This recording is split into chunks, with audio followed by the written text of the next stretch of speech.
Hey everyone, I'm going to show you how you can watch ESPN Plus on your smart TV.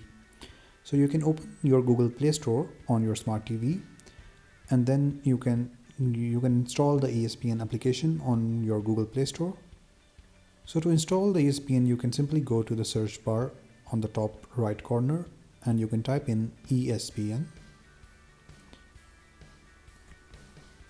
So you can go open the ESPN application and here you can install the application.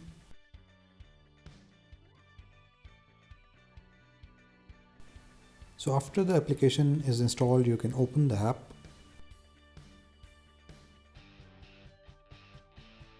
So on the app, as you can see, we have now logged in and you can select any video that you want to watch to stream it live. So if you want to stream any video on your ESPN Plus, you can simply go to that particular video. As you can see, there are a lot of live games right now playing on the ESPN Plus. So I'm gonna go to ESPN Plus and play this live sports channel right now.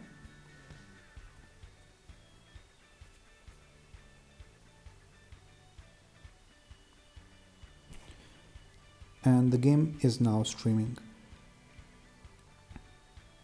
And as you can see, the game is now playing and it is live on my smart TV. So this is how you can watch ESPN Plus on your smart TV. I hope this was helpful. Thank you so much for watching.